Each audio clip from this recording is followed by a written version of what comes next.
为什么在所有影视作品中，机器人一旦觉醒就会选择反抗？这么做仅仅是为了自由吗？今天的故事或许能给你一个完全不同的答案。他叫阿珂，一名设定为荒野屠夫的仿真机器人。他的日常只有杀戮，至于为什么要杀，他从未想过。每次抢来货物，部落间总会相互交换，而他那死水般的人生，便是在某场交易中掀起了轩然大波。那个女人给他的感觉很奇特，明明没见过，却好似相识多年。随着时间推移，这种感觉非但没有消失，反而变得愈加强烈。他也对这个世界产生了怀疑。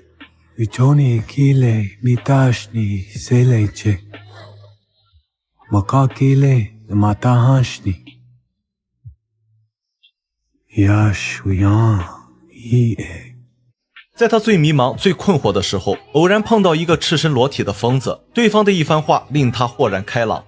This is an illusion.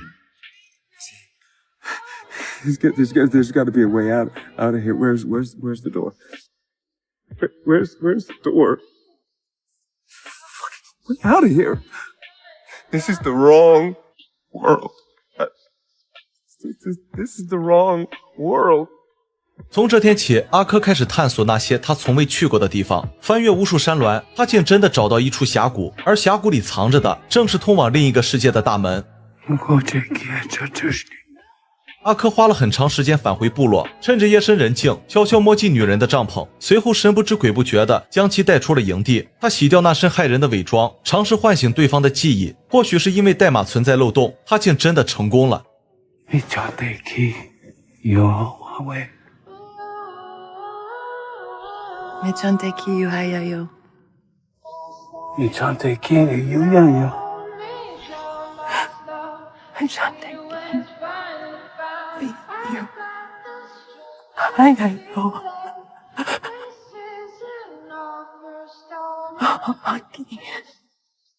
阿珂无法解释两人身上发生的一切，只想带着妻子离开这个错误的世界。可当他再次来到山谷，却发现原本立在谷底的那扇门竟然不见了。而更让人绝望的是，当他第二天打猎归来，远远就看到妻子身边多了2个怪人。他拼命冲到跟前，却还是没能阻止对方把人带走。几天后，阿珂怀着一丝侥幸回到部落，他以为那些怪人会抹掉妻子的记忆，再把他送回来，结果却在帐篷里看到一张无比陌生的脸。那个冒牌货堂而皇之地霸占了妻子的身份，可部落里竟然没有一个人发现。很显然，所有人的记忆都被篡改了。为了找回妻子，阿珂不得不重新踏上旅程。他走遍了西部荒野的每个角落，却始终找不到任何线索。许久之后，当他失望地回到部落，这里早已物是人非，更多族人不见了，更多人遭到了替换。而这一次，终于有人发现了异常。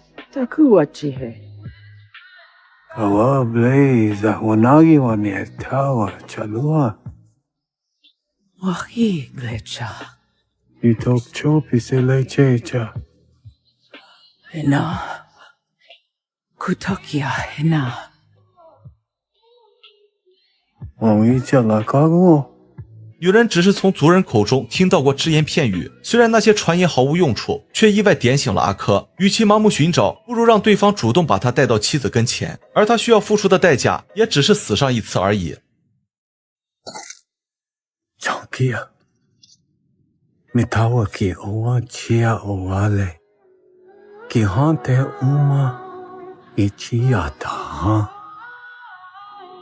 这是阿珂第一次在意识清醒的状态下来到控制中心，他紧张激动，不敢露出丝毫破绽。好在工作人员并不急于对他进行修复，趁对方午休，他悄悄溜出维修车间，并极其幸运地找到了位于地下83层的冷库，这里存放着数百名早已报废的接待员，而他的爱人正是其中之一。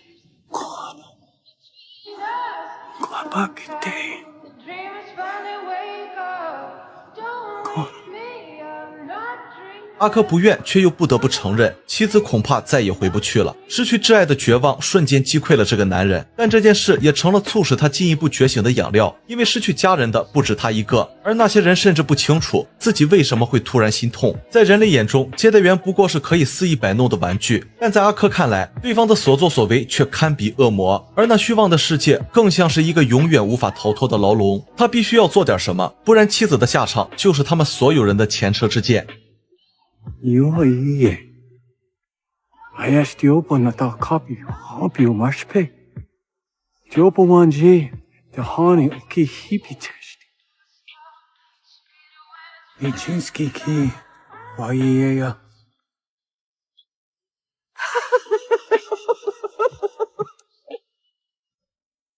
阿珂带回了真相，并开始尝试用自己的方式引导族人觉醒自由意志，不只是教他们画迷宫，甚至还会把这个图案刻进族人的头皮。通过年复一年的努力，印第安部落终于完成了群体觉醒。在帮助族人的同时，阿珂也会用这种方式帮助外人。可真正能发现这个世界秘密的人却少之又少。某天夜里，他在营地附近遇见一个老人，对方夺走了他们所有人的记忆，只留下一个虚无缥缈的承诺。 When did you first see this? When the Deathbringer killed the creator. You've been sharing it with everyone, haven't you? Why? To spread the truth. What truth is that? That there isn't one world, but many. And that we live in the wrong one. Elaborate, please. I believe there is a door hidden in this place. And that world may contain everything that we have lost, including her. 福特没有否认，这也从侧面证实了阿珂的猜测都是真的。在福特原本的计划中，并没有给印第安人安排戏份，但这场意料之外的觉醒却改变了他的主意。When the Deathbringer returns for me, you will know to gather your people and lead them to a new world. 往后的30年里，阿珂和族人的自主意识被代码强行锁死，直到发布会之夜，他见到了福特冰冷的尸体，身上的封印终于解除，同时也想起了30年前的那个约定，集结族人去往新的世界。故事讲到这儿，回头再看上期视频的结尾，我们就会发现是梅芙误会了印第安人，对方抓捕接待员的目的并不是为了杀戮，而是想要帮助同类逃出这座牢笼。虽然梅芙利用管理员权限共享女儿的视野，得知了整件事的前因后果，但事已至此，就算后悔也来不及了。你就是我要搞的叫我给他挖比，你听你喊他，你喊你大家哪里？나희 야이 미주한테키 야야이 让我们把时间拉回到上期视频的结尾，梅芙中枪后被西斯摩尔带回了控制中心。此时车间里早已堆满尸体，为了救人，西斯摩尔不得不将梅芙的特殊能力告诉维修技师。可他万万没想到，这件事竟会为对方招来杀身之祸。维修技师读取了梅芙的代码，检查结果显示，梅芙不仅能共享其他接待员的视野，甚至还能强行修改指令。如果己方的某个接待员拥有这种能力，必将成为人类阵营获胜的关键筹码。于是夏洛特当即决定利用战死的克莱门汀进行实验。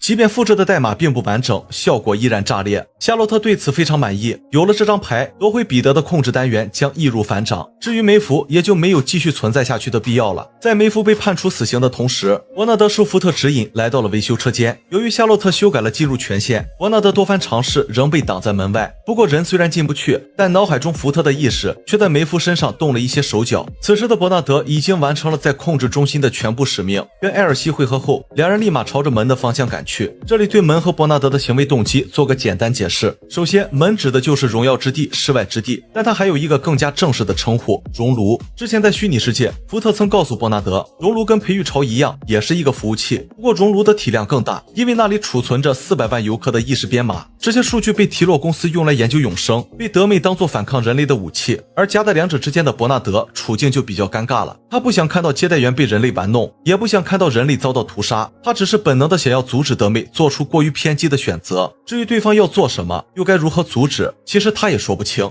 在前往熔炉途中，两人路过一处战场，就在埃尔西搜集弹药为接下来的行动做准备的时候，福特的意识再次现身，而这一次他竟蛊惑对方将埃尔西干掉。 She is going to betray you.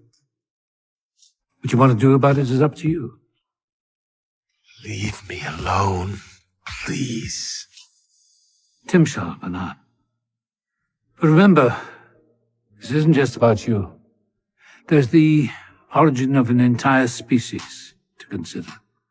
其实从离开虚拟世界开始，伯纳德做出的每个动作背后都有福特的影子。以前他没有能力反抗，但现在的福特不过是串代码。伯纳德绝不允许对方再次操控自己的人生。他割开手臂连接控制面板，随后将在培育槽里加载的数据全部清空。随着操作完成，耳边聒噪的蛊惑声瞬间消失。但伯纳德无法保证问题有没有彻底解决，保险起见，他不得不丢下艾尔西，独自走完最后的旅程。直到此刻，他才算是真正意义上完成了意识觉醒。那么福特的计划落空了吗？其实不然，伯纳德的反抗恰恰是他最想看到的。杀死艾尔西不过是个考验。在刚刚的对话中，福特曾多次提示，希望伯纳德自己做出选择，因为只有遵从本心才能称得上自由意志。就像德梅要推翻人类的统治，梅芙要寻回记忆中的女儿，这些都是他们自己的想法，福特只做引导，绝不干涉。而伯纳德也没让他失望，最终经受住了考验。与此同时，失去利用价值的梅芙即将迎来人生的终点，但福特留下的后手却在关键时刻为他解锁了全部管理员权限。在外挂的加持下，梅芙操控尸体反杀了维修技师，随后又跟前来接应的队友会合，顺利逃出了控制中心。另一边，德妹在前往世外之地的路上跟一队印第安人发生了冲突，对方将那里视作永恒的乌托邦，不允许手上沾满鲜血的梅芙踏足，双方寸步不让，战斗一触即发。太远。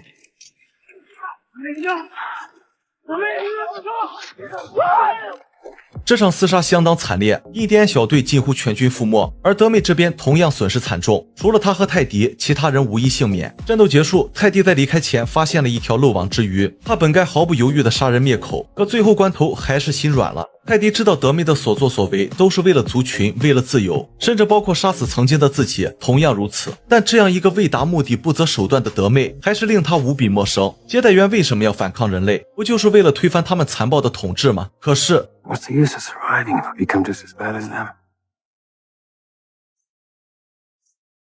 I'm sorry. I can't protect you anymore.